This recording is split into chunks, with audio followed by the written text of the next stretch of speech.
Ayushman Bharat.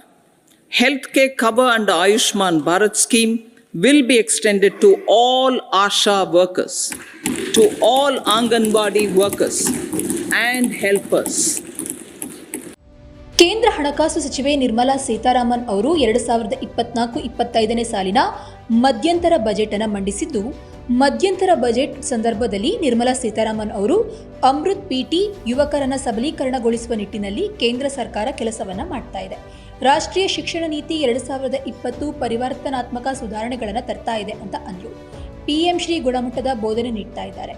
Skill India mission 1.4 ಕೋಟಿ ಯುವಕರಿಗೆ ತರಬೇತಿ ನೀಡಿದೆ. 54 ಲಕ್ಷ ಯುವಕರಿಗೆ ಕೌಶಲ್ಯ ಮತ್ತು ಮರುಕೌಶಲ್ಯವನ್ನು ನೀಡಿದೆ ಮತ್ತು 3,000 ಹೊಸ ಐಟಿಐಗಳನ್ನು ಸ್ಥಾಪಿಸಿದೆ ಅಂತ ಮಾಹಿತಿ ನೀಡಿದರು. ಮೋದಿ ಸರ್ಕಾರದಲ್ಲಿ 7 ಐಐಟಿಗಳು, 16 ಐಐಐಟಿಗಳು, 7 ಐಐಎಂಗಳು, 15 ಏಮ್ಸ್ ಮತ್ತು 390 ವಿಶ್ವವಿದ್ಯಾಲಯಗಳಂತಹ ಉನ್ನತ ಶಿಕ್ಷಣ ಸಂಸ್ಥೆಗಳನ್ನು ಸ್ಥಾಪಿಸಲಾಗಿದೆ ಅಂತ ಸೀತಾರಾಮನ್ ಹೇಳಿದರು. ಇನ್ನು ಆಶಾ ಕಾರ್ಯಕರ್ತರಿಗೆ ಕೇಂದ್ರ ಸರ್ಕಾರ ಸಿಹಿ ಸುದ್ದಿ ನೀಡಿದ್ದು, ಆಯುಷ್ಮಾನ್ ಯೋಜನೆಯಡಿ ಉಚಿತ ಚಿಕಿತ್ಸೆ ನೀಡಲಾಗ್ತಾ ಇದೆ. ಇನ್ನು ಕೇಂದ್ರ ಹಣಕಾಸು ಸಚಿವೆ ನಿರ್ಮಲಾ ಸೀತಾರಾಮನ್ ಅವರು ಮಧ್ಯಮ ವರ್ಗದ ಜನರಿಗೆ ಮಹತ್ವದ ಯೋಜನೆಯನ್ನ ಘೋಷಿಸಿದ್ದಾರೆ. ಮಧ್ಯಂತರ ಬಜೆಟ್ ಮಂಡಿಸಿದ ಹಣಕಾಸು ಸಚಿವೆ ನಿರ್ಮಲಾ ಸೀತಾರಾಮನ್ ಅರ್ಹ ಮಧ್ಯಮ ವರ್ಗದವರಿಗೆ ಸ್ವಂತ ಮನೆಗಳನ್ನು ಖರೀದಿಸಲು ಅಥವಾ ನಿರ್ಮಿಸಲು ತಮ್ಮ ಸರ್ಕಾರ ವಸತಿ ಯೋಜನೆಯನ್ನು ಪ್ರಾರಂಭಿಸಲಿದೆ ಅಂತ ಹೇಳಿದರು.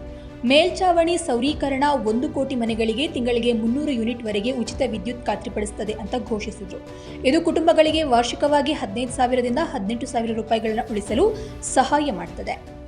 Ayushman Bharat.